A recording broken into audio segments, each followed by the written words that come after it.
Hello, Player One Taco coming to you live from day 3 of Money 2025 here in Las Vegas. And you know we have to go talk to our friends and family over at Solana. And they came here on the professional side. We have Maya, head of lead payments, yes. Correct? Amazing. What is Solana doing here at Money 2020? Well, I mean, look, there's been a shift, especially because of the Genius Act, whereas payments companies perhaps before were interested in using stables, they couldn't, right, legally.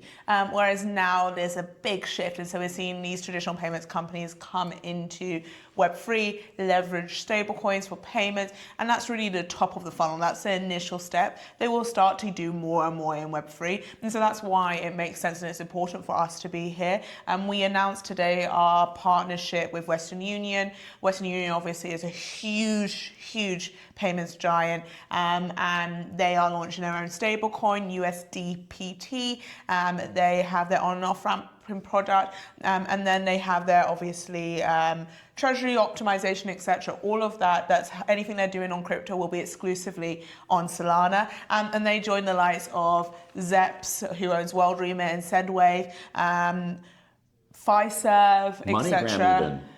Via decaf. No, that's from Stella. No, we should definitely cut that from the.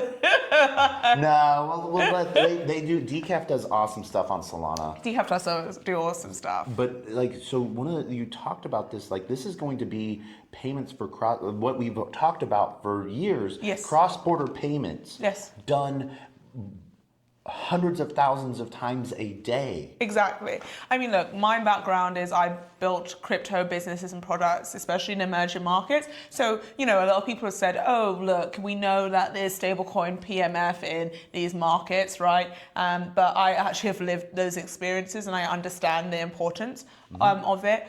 And that's why it's important we see bigger cross-border payment companies move into this space, and remittance, of course, is one of the biggest subcategories of that. And we've now got 2 big giants publicly announced who are exclusively using Solana, and there will be many more to come, I'm sure. So to clarify, they're not doing an OFT. They're not going to be bridging to any other chain. They are Solana native. They're Solana native. And that's important for a couple of reasons, right? We know that there's a lot of players who are thinking about doing treasury on chain. What does that actually look like? We now have these 2 big companies and many more who will be moving money across multiple jurisdictions, multiple times a day or week, and they're going to be doing a lot of that on-chain. That's a really important case study for non-remittance companies to explain and understand how they could start to think about bringing treasury on-chain.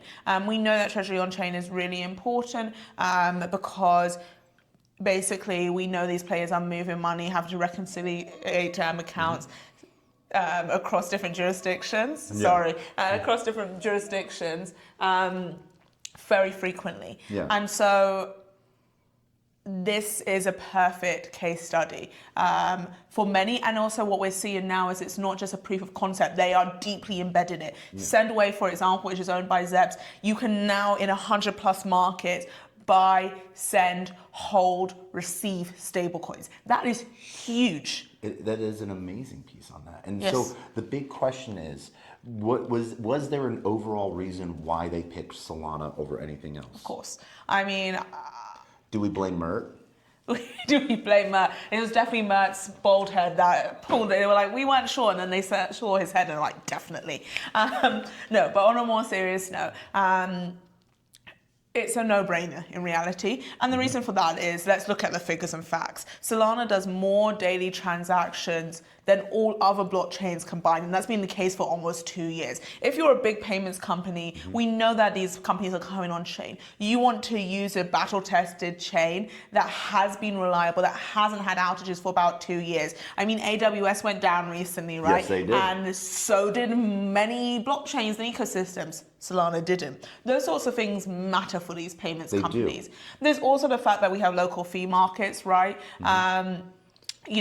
Local fee markets mean that rather than fees being determined globally, they're determined based upon what account you're engaging with. So if, for example, there's a sudden spike in demand for, Dogecoin, but you're mainly focused on engaging with the USDT account, your fees won't increase. It's localized, and that's really important. We saw that recently, right?